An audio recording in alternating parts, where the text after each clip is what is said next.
तो चलिए एक सफर शुरू करते हैं। एक अंदरूनी सफर।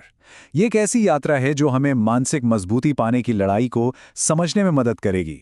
और हाँ, एक ऐसा मन बनाने के राज खोलेगी जो कभी हार ना माने, बिल्कुल लचीला और अटूट। और इस सफर की शुरुआत करते हैं एक जबरदस्त सोच के साथ। डेविड गॉगन्स कहते हैं, आपका दिमाग दुनिया का सबसे शक्तिशाली हथियार है। सच कहूं तो ये एक लाइन ही सब कुछ बयां कर देती है।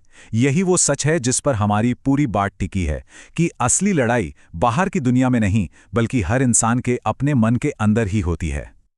तो सबसे पहला पड़ाव, दिमाग के अंदर की लड़ाई। और यहां एक बहुत ही सीधा सा सवाल उठता है, बॉस कौन है? असली कंट्रोल किसके हाथ में है? क्या इंसान अपने दिमाग को चलाता है या फिर दिमाग ही इंसान को चला रहा है? सोचिए, जब जिंदगी की हकीकत सामने आती है, मुश्किलें, डिप्रेशन, कोई बड़ा नुकसान, उस वक्त ना कोई फोन काम आता है, ना ही गूगल। इंसान 24 घंटे बस अपने दिमाग के साथ अकेला होता है। और मजे की बात यह है कि वही दिमाग उस पर हावी होने की, उसे कंट्रोल करने की पूरी कोशिश करता है। और यहीं पर एक बहुत जरूरी सवाल खड़ा होता है कि अगर कोई अपने ही दिमाग पर काबू नहीं पा सका और दिमाग ने ही उसे चलाना शुरू कर दिया, तो फिर होगा क्या? इसी सवाल का जवाब हमें दो अलग अलग रास्तों की तरफ ले जाता है। तो पहला रास्ता है अपनी विल पावर, अपनी इच्छा शक्ति को लोहे जैसा बना लेना। इसे हम गॉगिन्स मेथड भी कह सकते हैं। यह तरीका पूरी तरह से मेंटल डिसिप्लिन और लगातार बिना रुके कोशिश करने पर टिका है। गॉगन्स का तरीका बहुत सीधा साधा है।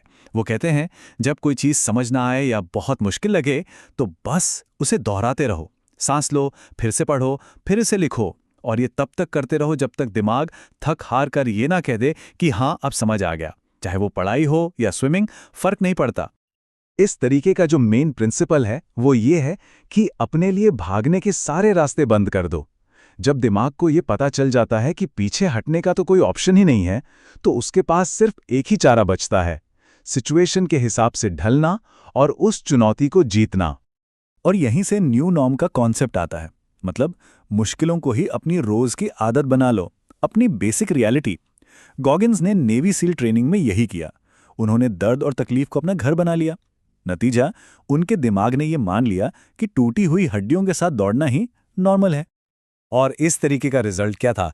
106 पाउंड, जी हां, लगभग 48 किलो। ये वो वजन था जो गॉगिन्स ने नेवी सील बनने के लिए घटाया था। ये सिर्फ एक फिजिकल ट्रांसफॉर्मेशन नहीं था, ये इस बात का जीता जागता सबूत था कि एक इंसान के अंदर कितनी जबरदस्त ताकत छिपी हो सकती है, जिसका उसे खुद भी पता नहीं होता। अच्छा, अब बात करते हैं दूसरे रास्ते की, जो पहले वाले से बिल्कुल अलग है। ये जोर जबरदस्ती वाला नहीं, बल्कि भरोसे का रास्ता है। ये इस बारे में है कि अपनी जर्नी पर, अपनी प्रक्रिया पर और अपने मकसद की ताकत पर यकीन रखा जाए। एक ऐसा रास्ता जो कभी टूटता नहीं। ये रास्ता एक बहुत ही मशहूर बात से शुरू होता है कि आप आगे देखकर डॉट्स कनेक्ट नहीं कर सकते, आप उन्हें सिर्फ पीछे मुड़कर ही जोड़ सकते हैं।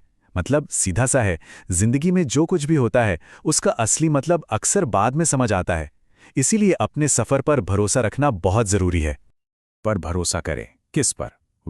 अपनी गट फीलिंग पर, अपनी किस्मत पर, जिंदगी पर या कर्म पर, किसी भी चीज पर। बस ये विश्वास होना चाहिए। यही विश्वास हमें अपने दिल की सुनने का कॉन्फिडेंस देता है, भले ही वो रास्ता कितना ही अजीब या मुश्किल क्यों ना लगे। इस फिलॉसफी के हिसाब से कोई भी बड़ा काम करने का सिर्फ एक ही तरीका है कि जो भी करो उससे प्यार करो। और अगर वो काम अभी तक नहीं मिला है तो उसे ढूंढते रहो, रुको मत। समझौता तो बिल्कुल मत करो, क्योंकि पैशन यानी कि जुनून ही वो सबसे बड़ी ताकत है जो असल संतुष्टि और कामयाबी दिलाता है। तो अब हमारे पास दो बिल्कुल अलग अलग रास्ते हैं। एक है जबरदस्त मेहनत और अनुशासन का, और दूसरा है गहरे भरोसे का।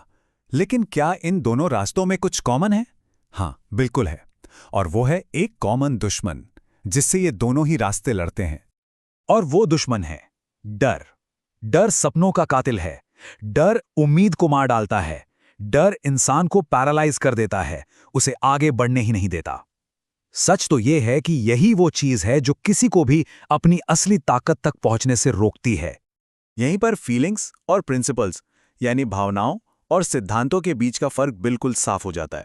देखिए, भावनाएं तो आती जाती रहती हैं, वो इंसान को कमजोर और बेकाबू महसूस करा सकती हैं, लेकिन सिद्धांत वो कॉन्फिडेंस देते हैं, वो कंट्रोल देते हैं। और दोनों ही रास्ते, चाहे गॉगिन्स का हो या भरोसे का, एक ही सलाह देते हैं, भावनाओं के हिसाब से नहीं बल्कि सिद्धांतों के हिसाब से चलो। तो फिर इन दोनों रास्तों को असल में जोड़ता क्या है? कौन सी वो ताकत है? वो है जवाबदेही, अकाउंटेबिलिटी। अपने हर काम की, अपनी पूरी जिंदगी की जिम्मेदारी खुद लेना। यही वो चीज है जो इन दोनों फिलॉसफीज को एक साथ लाती है। डेविड गॉगिन्स का ये कहना बहुत कुछ सिखाता है। वो अपने बारे में कहते हैं, मैं हर दिन जो देखता था उससे बहुत निराश था। मतलब वो खुद से ही निराश थे, और यही निराशा, यही खुद के प्रति जवाबदेही उनके इतने बड़े बदलाव की वजह बनी। और यही इन दोनों रास्तों का निचोड़ है। सबसे पहले इस बात को स्वीकार करना कि आज कोई इंसान कहाँ है, और फिर इस बात की पूरी जिम्मेदारी लेना कि वो खुद को अपनी मंजिल तक लेकर जाएगा। ये चार्ट गॉगिन्स की सोच को बड़े अच्छे से दिखाता है।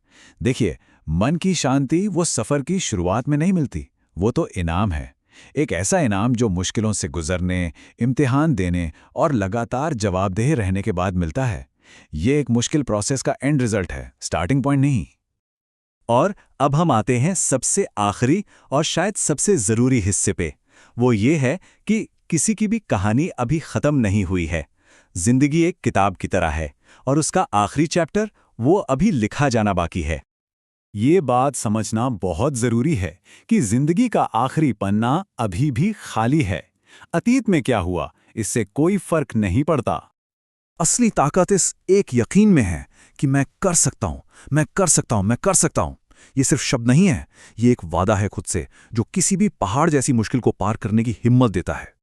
तो आखिर में सारी बातें बस एक सवाल पर आके रुक जाती हैं। अतीत, डर, मुश्किलें, ये सब तो हैं। सवाल ये नहीं है कि ये सब क्यों है। असली सवाल तो ये है कि कोई इंसान इसके बारे में करने क्या वाला है।